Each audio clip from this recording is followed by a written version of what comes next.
ए रियासत, तूने भी इस दौर में कमाल कर दिया, गरीबों को गरीब, अमीरों को मालामाल कर दिया।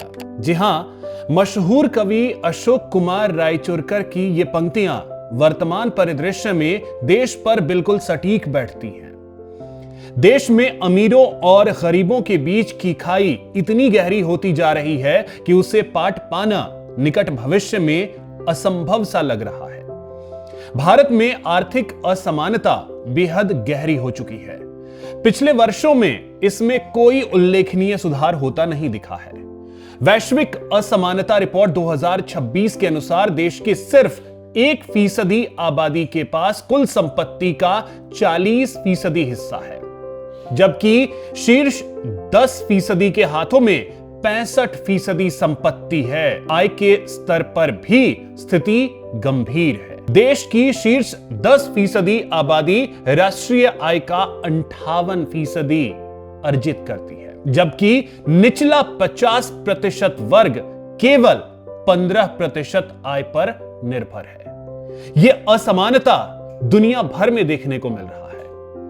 हाल ही में जारी वर्ल्ड इनइक्वालिटी रिपोर्ट 2026 के अनुसार दुनिया की सबसे अमीर 10% आबादी के पास अब कुल पर्सनल दौलत का 3/4 हिस्सा है।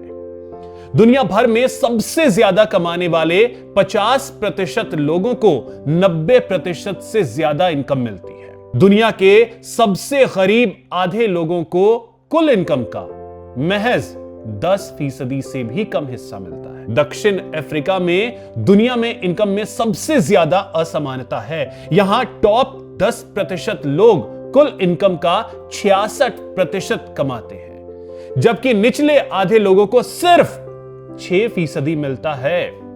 ब्राजील, मैक्सिको, चिली और कोलंबिया जैसे लैटिन अमेरिकी देशों में सबसे अमीर 10% लोगों को कमाई का लगभग 60% हिस्सा मिलता है। स्वीडन और नॉर्वे में निचले 50% लोग कुल इनकम का लगभग 25% कमाते हैं, जबकि टॉप 10% को 30% से कम मिलता है। ऑस्ट्रेलिया, कनाडा, जर्मनी, जापान और यूनाइटेड किंगडम में टॉप 10% लोग कुल इनकम का लगभग 33 से 47% कमाते हैं। निचले आधे लोगों को 16 से 21% मिलता है। इस रिपोर्ट में भारत के लिए कहा गया है कि प्रति व्यक्ति औसत वार्षिक आय लगभग $6,984 और औसत संपत्ति लगभग $32,592 है। रिपोर्ट ने महिला श्रम भागीदारी को भी बेहद चिंताजनक बताया है, जो केवल 15.7% है और पिछले 10 वर्षों में इसमें कोई सुधार नहीं हुआ है।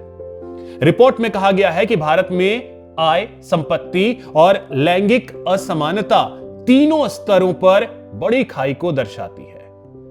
रिपोर्ट का संपादन करने वाले अर्थशास्त्री थॉमस पिकेटी ने कहा है कि यह रिपोर्ट एक कठिन राजनीतिक समय में आई है, लेकिन ऐसे दौर में असमानता पर लगातार बातचीत और हस्तक्षेप और भी जरूरी हो जाते हैं, क्योंकि सामाजिक और जलवायु संबंधी आने वाली चुनौतियों का समाधान तभी संभव है जब समानता की दिशा में कदम बढ़ाया जाए। यह रिपोर्ट यह दर्शाने के लिए काफी है कि गरीबों की औकात न पूछो तो अच्छा है, गरीबों की औकात न पूछो तो अच्छा है, इनकी कोई जात न पूछो तो अच्छा है, चेहरे कई बेनकाब हो जाएंगे, ऐसी कोई बात न पूछो तो अच्छा है। जय हिंद, जय भारत।